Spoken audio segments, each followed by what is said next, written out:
achieved.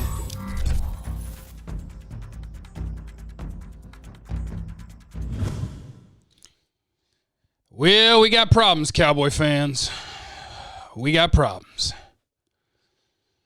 Giants beat the Eagles, and the dream is alive.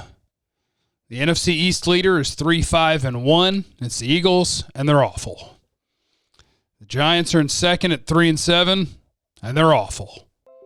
And then the Cowboys and Washington are both 2-7, and they're awful.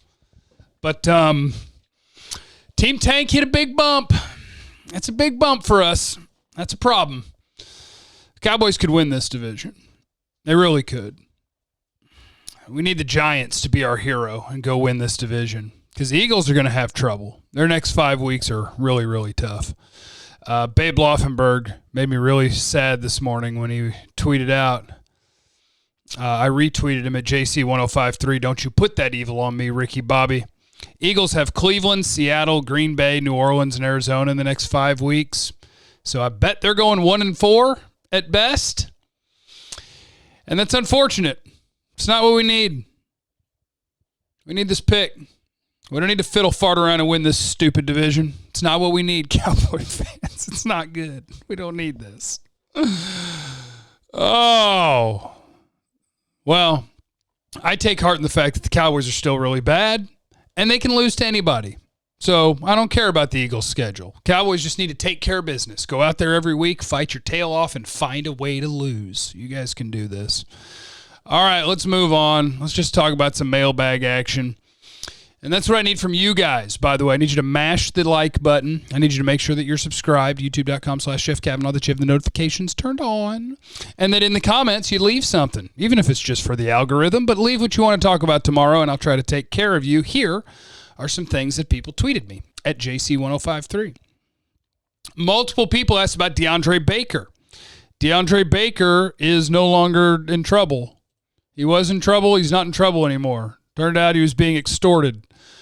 So a former first-round pick cornerback who has only played 1 year in the league is now available if you're the Cowboys.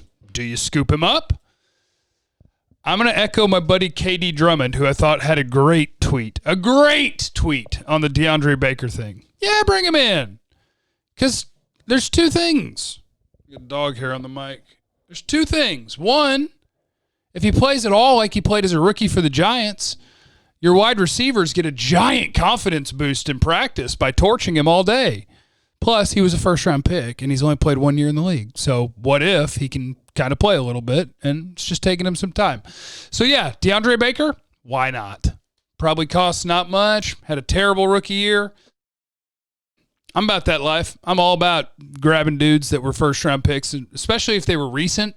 If you're 3 or 4 years into a career and you're a first-round pick and you've been terrible the whole time, then I'll kind of let that one go. But if you've only had 1 year and I liked you coming out of college, which I did like DeAndre Baker, which so far looks like I'm an idiot, but that happens to me a lot. I'm an idiot a lot.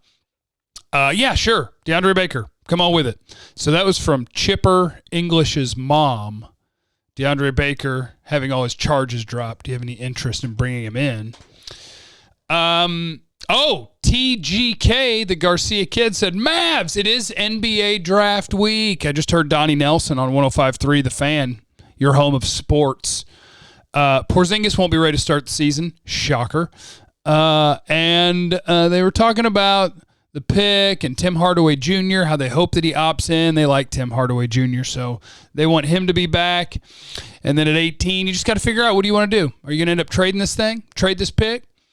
Bring in somebody who can help right away? You're going to draft a college kid who you think can contribute right away? Or are you going to draft you an 18 or 19-year-old that you can develop and see if you could get more upside out of that than maybe a 2, 3, or 4-year college kid? So those are the decisions the Mavs have to make. Jimmy, Call of Duty Cold War versus Modern Warfare. I played Cold War yesterday. I didn't like it. Maybe I'll come around on it, but it feels way too slow. Plus, I like Battle Royale more than multiplayer. Plus, I feel like the guns are inaccurate, but then again, I don't have any attachments yet, really. But yeah, I'll probably stick with Warzone.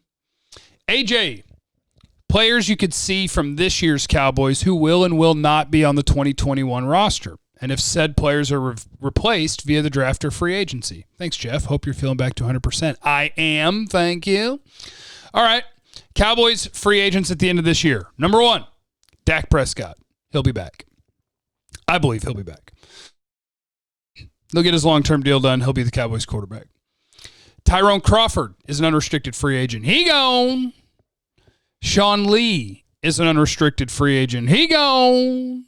I mean, he might play for vet minimum because he loves being a Cowboy and he loves playing, but dude's 35 years old. I mean, at some point you got to find somebody else, right? Let Sean Lee be the defensive coordinator.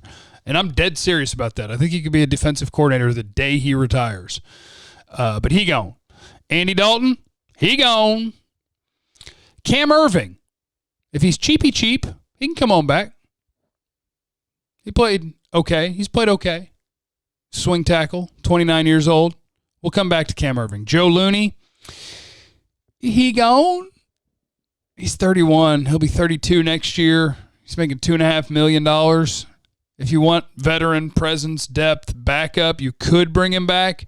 But I think ideally, and Joe Looney's my favorite person on the Cowboys, but I think ideally that's the sort of spot that a guy who's making less money occupies, a backup interior offensive lineman. Aldon Smith is interesting because you will hear rumorooskies, and I've heard a rumorooski from a guy that knows a whole lot, that maybe Aldon doesn't want to be here. But I think Aldon Smith's market is going to be very low. He has 1 sack over the last, I believe, 5 weeks. He has 5 sacks total. 3 of them came in the Seattle game. So I think as a guy who's going to be 32 next year, that Aldon Smith, even though he's playing well, I don't think he's going to have much of a market. So I think that's the sort of guy I'd love to see him bring him back on a 2-year, $16 million deal. And 8 or 10 of it's guaranteed. And Aldon Smith gets to make some more NFL money. And then your defensive end rotation starts with Tank Lawrence, Aldon Smith, and Randy Gregory. And then maybe you trade down in the draft and you pick an edge with your first pick, somewhere there in the top 10 or 15, and you're developing your next guy, and you're in good shape. Blake Bell is an unrestricted free agent. He gone. Joe Thomas, linebacker, unrestricted free agent. Probably gone. I don't mind him, but probably gone. LP Ladouceur is 40 years old right now, and he's an unrestricted free agent at the end of the year, and I bet they bring him back. I bet he's the deep snapper for the Cowboys until he's 60.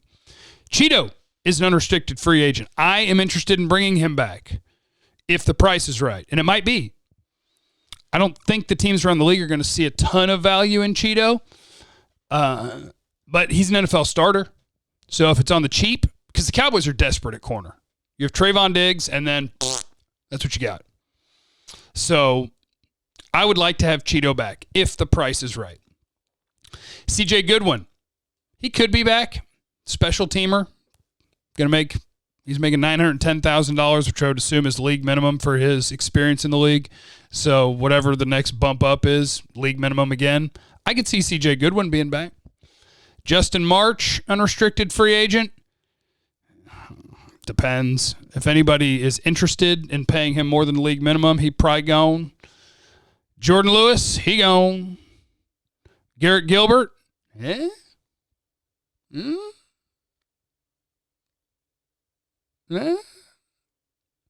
Garrett Gilbert's weird because you're thinking of him as a veteran backup, but he's only started 1 game in his entire career. He's 30 years old. He's now started 1 game because the Cowboys let him start 1 game. So it's not like he's this high upside guy because he's already 30. And it's not like he's a veteran presence to help Dak because he's only started 1 game.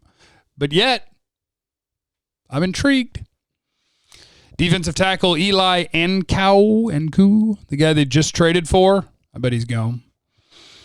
Xavier Woods, again, much like Cheeto.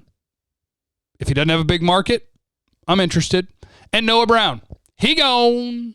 So that is your free agents that are upcoming for the Cowboys this year. And the way that you'll replace all of them is with guys going into their 2nd and 3rd years in the league, guys out of the NFL draft where the Cowboys are going to have 10 or more picks, and some cheapo free agents. That is the way that's going to get done. Next, let's talk about the 2 best corners in the class. Patrick Surtain and Caleb Farley. Are they worthy of top 5? You know what my problem is right now at Monday Madness? My problem is I don't think any of the top 5 players are worthy of a top 5 pick. And that's why I want a top 5 pick and I want to trade down. I don't want to gamble on the big salary that comes with the top 5 pick on any of these guys. Now, I'm also cheating here because I'm not done studying these guys. I've seen one game of Surtain. He played well. You see what people are going to like: size, length, physicality, versatility. But I think I would much rather pick, if you're going to pick a corner, say, I don't think anyone in this class is Jalen Ramsey. So instead of using a top 5 pick, let somebody else decide who the best one is and pick them super early. Or move back to the edge of the top 10 and then pick the best corner. And like I watched Micah Parsons yesterday. Again, I've only done one game so far. He's a freak show athlete for sure. I don't know if he can cover. And I don't know if his awareness, well, I know it's not what I want out of a top 5 pick. He's a freak athlete. Runs all over the place. Knifes through and makes plays, but he's also over-aggressive and knifes through places where he puts his defense in a bad spot. He's late to react to where the ball is going. So Micah Parsons, I love the potential, but that ain't a sure thing. So you're going to take a not sure thing linebacker in the top 5? It's not for me. Captain Trade Down is riding this year. Roderick, why do players leave the Cowboys and thrive? Where? Canty, Jeff Heath, Charvarius Ward. 3 of them got a ring. I don't know. Heath might have been underappreciated, huh? Now that you see the guys they're playing now. And Charvarius Ward, I guess he has been okay for the Chiefs. And the Cowboys, I don't know. Everybody misses, and when it's your team that misses, it sucks. Larry, how many and what teams will actually try and draft a quarterback with their first round pick?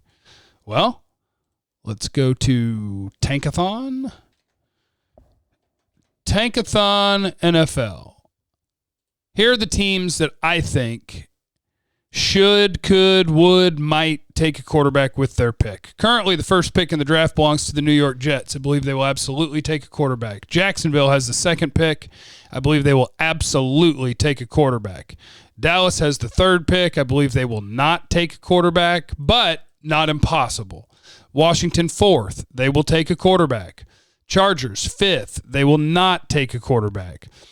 Sixth is Miami. It's Houston's pick, but it's Miami not taking a quarterback. Cincinnati not taking a quarterback. Giants at 8 could take a quarterback. Carolina at 9 could take a quarterback. Atlanta at 10 could take a quarterback. Denver at 11 could take a quarterback. Minnesota at 12 could take a quarterback. San Francisco at 13 could take a quarterback. Detroit at 14 probably should, but I don't know if they will. New England at 15, yes. Chicago at 16, yes. So what you're seeing here is if the Cowboys can get a high enough pick, there are a lot of people that are going to be in the running that are going to want to come get your pick to take either, depending how high it is, Lawrence, Justin Fields, Zach Wilson at BYU, Trey Lance, North Dakota State. By the way, I need to keep an eye on Kyle Trask at Florida. He is balling this year. He may be a first-round pick as well. Let me see here. This guy says, embarrassed Cowboys fan, that if the Cowboys put together a decent end of the season, they really could still win this division. And I don't want them to do so. They do not belong in the postseason. I agree with you, and yes, it's possible, but I don't want to talk about it. I'm not going to speak that into existence. Caleb, let's talk about the future of the safety position and whether it's plausible that this team is going to bring back Woods or use a high draft pick on a position they've ignored like a lot. Sure, I think teams learn. So the Cowboys can think the positional value of safety isn't high. They can think that about defensive tackle, but when you've had a year like this where it burns you bad enough, then I think you can adjust those things. So they could bring back Xavier Woods if there's not a huge free agent market for him, and I'm cool with that. Xavier Woods is a decent to solid NFL starter, so I got no problem bringing him back if it's on the fairly cheap. But they could absolutely use a high draft pick, not a top 10 pick because there's not a player there that is worth that pick, but they could absolutely use a first or second round pick on a safety. Brandon, Let's talk about the fact the Giants are getting better, and when Saquon comes back, they could be a good team. Running backs don't matter, so Saquon coming back doesn't matter. But no, they're not a good team. They won't be a good team. No one in this division is a good team. But I do hope that the Giants can win games because I just need somebody not named the Cowboys to win this division. All right, leave it in the comments what you want to talk about tomorrow. I love you guys. That's it, right? Just mash the thumbs up button. Make sure you're subscribed. Check 1053thefan.com every day. See what's going on there. Yes, indeed. I love you. Bye.